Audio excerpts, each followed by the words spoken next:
Man patinka. Vasaros studija. Apie Europos parlamentą iš pirmų lūpų. Studijoje prie mikrofono Liudas Ramanauskas, iš Europos parlamento iš pirmų lūpų. Šiandien mūsų pašnekovė europarlamentarė Laima Andrikienė. Labadiena, gerbiama europarlamentarė. Labadiena. Malonu girdėti jūsų balsą. Šiandien turime progą pakalbėti juolab, jog prabėgo tik keletas dienų, kai Estija pradėjo pirmininkauti Europos tarybai. Ir mano pirmasis klausimas bus labai konkretus. Jūsų nuomonė, ar galima surasti tą bendrą požiūrį į saugumo gynybos politiką, juolab, jog apie ES gynybos planą tų kalbų liktai ir pasigirsta? Kokia jūsų nuomonė? Šią savaitę Europos parlamente gynybai ir saugumui vėl ypatingai daug dėmesio. Ir vakar ir aukštoji įgaliotinė, ponia Mogherini apie tai kalbėjo, apie ES gynybos planą ir apie Europos ateitį. Bet apskritai, Liudai, kai lyginu savo praeitas buvusias kadencijas, pirmasias dvi ir dabartinę, tai skirtumas yra milžiniškas. Anksčiau daug daugiau dėmesio buvo bendrajai rinkai. Diskutuodavom iki to, kokios formos ir kokio dydžio turi būti morkos, agurkai, kaip iki smulkmenų.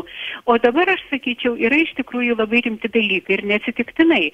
Todėl, kad ES piliečiai visose šalyse, nepriklausomai nuo tautybės, nepriklausomai nuo to, kokią kalbą jie kalba, visose apklausose kaip pagrindinį prioritetą akcentuoja saugumą ir gynybą.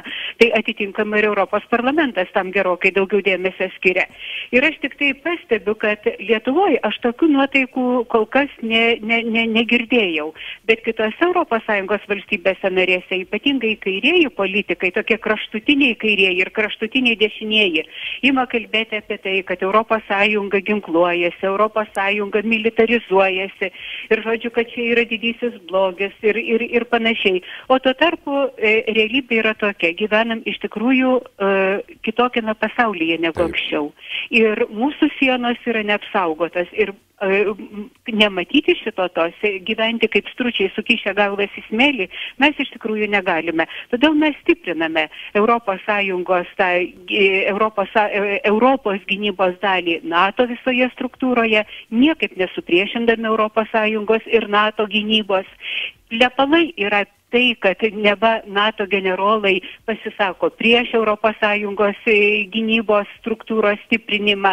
Tai yra netiesa, NATO generolai mūsų posėdžiuose dalyvauja ir reiškia savo paramą ir iš viso yra nelogiška galvoti. Juk NATO priklauso ne tik tai Europos valstybės.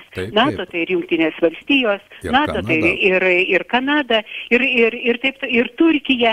Ir todėl nuo to, kad ES bus geriau susitvarkiusi, racionaliau naudos pinigus, koordinuos geriau tarpusavyje darbus, veiksmus, pirkimus karinius ir kitką, nuo to NATO tik stiprės. Jūsų nuomonė štai, ar kalbant apie gynybos politiką, gynybos planą, pragmatiškumo dabar Europos parlamente daugiau yra? Žinote, manau, kad jo atsirado daugiau ir privertė būti pragmatiškesniems pats gyvenimas. Todėl, kad anksčiau buvo,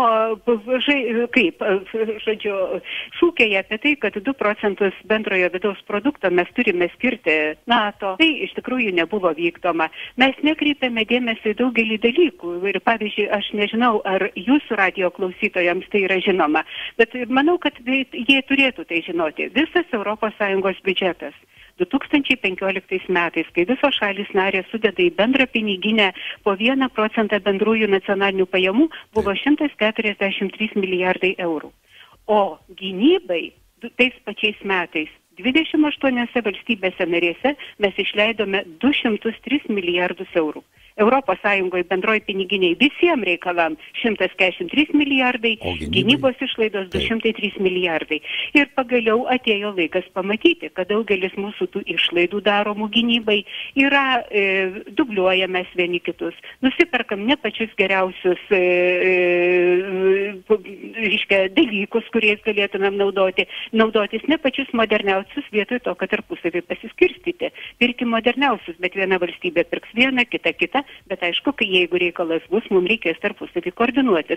Tai bet šitokio pragmatinio požiūrio, racionalaus požiūrio, man atrodo, jo seniai trūko, seniai reikėjo ir aš džiaugiuosi, kad atėjo diena. Tegu gyvenimas mus privertė tai padaryti, bet gerai, kad ta diena atėjo. Be jokios abejonės ir geriau tai daryti dabar, nelaukiant kažko. Bet iš kitos pusės, stiprinant ir ES gynybos planą ir viešosius pirkimus tvarkant ir galbūt ieškant racionalių sprendimų, sprendimų. Jūsų nuomonė, ar kiek neprimirštas yra rytų partnerystės idėja, nes be jokios abejonės dabartinė situacija yra viena, bet reikia žvelgti šiek tiek į ateitį. Kokia situacija dabar Europos parlamente ir koks požiūris? Gerbiamas Liudai, šitie dalykai, jie yra visi susiję. Saugumas ir gynyba yra tiesiogiai susiję su ES užsienio politika. Gynybos ir saugumo politika tai yra ir iš tikrųjų ir užsienio politikos dalis.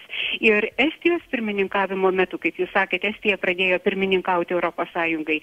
Tai jos pirmininkavimo metu įvyks rytų partnerystės valstybių ES 28 ir 6 rytų partnerystės šalių vadovų susitikimas. Jis turi vykti lapkričio mėnesį Briuselį. Ir aš nuogastauju, aš esu paskirta Europos parlamento pranešėja šitų klausimų. Mes turim parengti Europos parlamento rekomendacijas. Ko aš pasigendu, kad mes per mažai turim ambicijos. Europos Sąjunga. Mes tokie dabar, žinote, demokratiją stiprinkim, jų administracinius gebėjimus, bevizį režimą, prekybos dalykus. Visa tai yra labai svarbu, bet aš norėčiau, kad mūsų rekomendacijos ir mūsų požiūrį Europos Sąjungos atsispindėtų ir tų šalių norai, jų vizija, jų noras būti Europos Sąjungai. Ne rytoj, ne poryt. Kada nors. Bet Ukraina, matydami, pavyzdžiui, Ukrainą, kokią kainą ji moka už savo norą būti civilizuoto pasaulio dalimi, Europos Sąjungos dalimi, kada nors, mes negalim būti akli ir šito neįvertinti. Ir dar vienas dalykas, kuris labai tampriai su to susijęs, yra be abejonės Rusija. Ir aš pasigendu Lietuvos viešojoje erdvėje kalbėjimo apie Nord Stream 2, apie dujotiekį. Mes turėjom Nord Stream 1, dabar ateina laikas, kai Europos komisija turės priimti sprendimą dėl Nord Stream 2. Suprantate, labai norėčiau, kad bent Lietuvos žmonės suprastų tai. Aš tikiu, kad kai kurie supranta, bet jie turi suvokti, Nord Stream 2 yra politinis projektas, tai ne ekonominis, tai ne energetikos projektas, tai politinis projektas, kurio tikslas suskaldyti Europos Sąjungą. Ir apeiti Ukrainą. Ir dar vienas dalykas, padaryti Vokietiją tokią, žinote, nemylimą Europos Sąjungos valstybę narę. Kadangi šiuo metu 13 valstybių narių protestuoja, tame tarpe ir Lietuva protestuoja prieš Nord Stream 2. Ir dėl mūsų pačių padėties, ir dėl Ukrainos situacijos, bet rusai žaidžia su Vokietija. Ir jie nori parodyti, kad Vokietija gali tapti Rusijos dujų pagrindiniu priėmimo uostu. Ir tokiu centru. Ir tada visi su nemeile, jeigu ne dar su blogesniais jausmais, žiūrės į Vokietiją. Ir tai yra ta senoji politika, daug kartų išbandyta daugelį vietų, skaldyk ir valdyk. Aš labai norėčiau, kad ir rinkimų metai, kad ir rugsėjo mėnesį rinkimai Vokietijoje, bet kad Angela Merkel, kanclerė ir jos vyriausybė ir Vokietijos lyderiai dabartiniai vis tik tai atsilaikytų prieš šitą sprendimą čia pat. Ir aš labai tikiu, kad Lietuvos vyriausybė taip pat šiuo metu daro pakankamai, nes paskui, kai sprendimas bus priimtas, liks tik tai kumščiais mojuoti. Taip, čia liks kaip su Astravo atominė jėgainė, ar ne? Po to galėsime mes... Taip, panašus pavyzdys. Taip, be jokios abejonės. Na štai, Nord Streamas, be jokios abejonės, tai yra politinis sprendimas, bet galbūt štai jūs minėjote, jog Rusijos interesai yra skaldyti ir valdyti Europą, bet galbūt pastarųjų metų įvykiai, tai ir Brexitas, tai ir rinkimai Prancūzijoje ir ta įtampa įvairiose Europos šalyse dėl vidinio politinio gyvenimo, tai irgi yra rezultatas tam tikrų veiksmų mūsų kaimyno iš rytų. Ir štai, jeigu kalbėti apie Brexitą, derybinis startas jau įvyko. Jūsų nuomonė, koks dabar požiūris? Kaip beje, Britų parlamentarai, jie dar dirba Europos parlamente, kaip jie dabar jaučiasi?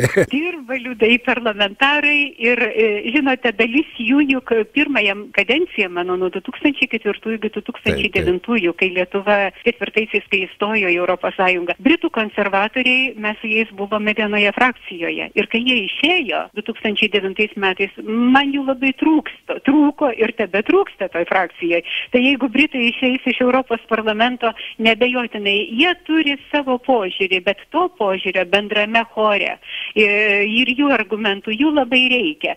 Man Brexitas yra didelė, man atrodo, aš taip vertinu, kad tai yra didelė nesėkmė, didelis praradimas ir laimėtojų dėl Brexito nebus. Praranda ir Britanija, ir Europos Sąjunga. Kas laimi? Laimi tas rytų kaimynas. Laimi tie ir ne tik jisai, laimi tie, kurie nori pasaulyje diktuoti madas. Ir tai yra Kinija stiprėjanti, ir tai yra Rusija, kuri savo ambicijas dabar jau demonstruoja ne tik tai karinę agresiją, sakykime, Ukrainoje arba prieš tai Gruzijoje, bet ji demonstruoja įsikišdama į rinkimų procesą Jungtinėse Amerikos valstijose, įtakodama rinkimų procesą arba siekdama tai padaryti Prancūzijoje, lįsdama į interneto erdvę Vokietijos Bundestage, kas anksčiau buvo, žinote, atrodė neįsivaizduojami dalykai. Kad jie tai darė mūsų regione. Tai mes tą matėm ir ne kiekvieni rinkimai ir kiek nauji įrodymai, bet dabar jie užsimojo prieš didžiasias valstybės. Ir aš manau, kad didžiosios valstybės ir turės suglausti pečius ir tai daro tam, kad atsilaikyti prieš šitokį įtakos darymą, nes tai mums yra nepriimtina. Toji pasaulio tvarka, kuri yra, gali jie vadinti neoliberale, liberale, kokie jie nori, bet tai yra mūsų vertybės, kurios mums brangios ir mes norime su jomis gyventi ir toliau. Jūsų nuomonė, štai dabar susiformavęs tam tikras toks vertikalus ryšys Makronas ir Merkel ir, netgi kūno kalba, stebint ir pirmosius šių dviejų Prancūzijos ir Vokietijos lyderių susitikimus, matėsi, jog, simpatijų ko gero tarp šių dviejų valstybių lyderių yra kur kas daugiau negu galbūt tam tikro atsargumo. Jūsų nuomonė, netgi žvelgiant į tą ateitį, į rinkimus Vokietijoje, gali susiformuoti, nes kai kas sako, kad galbūt tai yra nauja grėsmė, ypatingai mums, mažiesiems rytų Europos valstybėms, nors mes dabar esame jau šiaurės Europos valstybė, jog ta susiformavusi Vokietijos, Prancūzijos ašis, skaldys Europą į dviejų greičių, Europą į dviejų interesų Europą. Kokia nuomonė yra Europos parlamente? Gerbiamas Liudai, aš tikriausiai Europos parlamente būtų nuomonių margumynas, bet aš, bet kokiu klausimu yra visokių nuomonių, bet aš negirdėjau tokių nuogastavimų tikrai man neteko girdėti nei mūsų frakcijoje, nei su kitų frakcijų kolegom kalbant, kad būtų nuogastaujama dėl Prancūzijos Vokietijos ašies. Kaip tik, Europos Sąjungai reikalinga stipri Prancūzija, nes jeigu būtų tik viena stipri Vokietija, tai daugeliui ko gero nepatiktų. Taip. Dideliai daliai. Kai atsiranda dviejų valstybių tokia ašis, tas atrodytų priimtiniau. Ir yra priimtina, o dėl tų kelių greičių Europos, tai mes faktiškai jie turime kelių greičių Europą. Jau daug metų tik apie tai nekalbame. Juk, pavyzdžiui, ne visos ES valstybės narės priklauso Šengeno zonai. Kai kurios priklauso, laisvai juda jų piliečiai, kitos ne. Ne visos ES valstybės narės priklauso eurozonai. Ir vėlgi, mes priėmėm politinį sprendimą bet mūsų kaimynė Lenkija, jos tenai nėra. Dabar kuriama ES prokuratūros institucija, vėl Lietuva pasakė ir dar berods 7 valstybės, kad jos iš karto pritarė šitai idėjai, kitoms šitai idėja nepriimtina. Mes de facto faktiškai gyvenam kelių greičių Europoje ir tai nebūtų nieko naujo. Bet man norėtųsi, kad Europa nebūtų milžinas moliniam kojom. Žinote, kur labai ilgai užtrunka priimti sprendimus, kur metais to nepadarome. Dėl to paskui auga ES populizmas. Europa, Briuselis kaltinami, kad jie neveiklus, kad jie negirdi, ko žmonėms reikia, kad jie nepriima sprendimų. Tie, kurie yra pasirengę, darykime sprendimus. Kiti turės laiko, matys, kaip mums sekasi, priaugs iki mūsų. Taip, štai. Vėliau.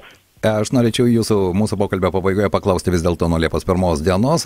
Estai pradėjo pirmininkauti Europos tarybai ir pasiūlė prie 4 pamatinių, atrodo mums jau tapusių įprastų, tai yra prekių, paslaugų, žmonių kapitalo judėjimo pridėti ir laisvą keitimąsi duomenimis. Apie tai kalbėjo visi, aš pats viešėjau Taline, kai Estija pradėjo pirmininkavimą ir pradedant nuo Estijos premjero, Jurijo Rato, iki prezidentės, iki visų svečių, visi kalbėjo apie tą patį, tai yra skaitmuo, tai yra keitimasis duomenimis. Jūsų nuomonė, štai tokia maža Estija, kuri dabar pradeda pirmininkauti, jiems tai debiutas, 1 300 000 gyventojų. Į mano klausimą premjeras atsakė labai paprastai, mes esame maža tauta, mes esame pragmatikai ir mes galvojame, kad štai šis rytis, kurioje mes esame stiprus, gali būti postumis visai Europai. Kokia jūsų nuomonė? Estai yra drąsi tauta. Liudai, aš noriu pasakyti, kad Lietuva nori, kalbėdama apie savo įvaizdžio kūrimą, ir sako, kad Lietuva yra drąsi tauta ar panašiai. Iš tikrųjų, Estai tokie yra. Ir sakykime, kalbant apie internetinę erdvę, apie keitimąsi duomenimis ir visą kitą, Estai yra gerokai prieki. Ir kalbant apie visą Europos Sąjungą, jie tai puikiai suvokia. Suvokia tai ir kiti Europos Sąjungoje. Ir kad Estai šitą klausimą įsirašė į tarp savo pirmininkavimo prioritetų, aš visiškai nesistebiu. Jie pabandys parodyti, kad tai yra gerai ir kad tai yra įmanoma padaryti ir kitiem. Kaip jiem tai seksis, man šiandien sunku pasakyti. Estai, kaip žinote, balsavimuose, rinkimuose, jie gali balsuoti bet kuris sėdėdamas savo namuose.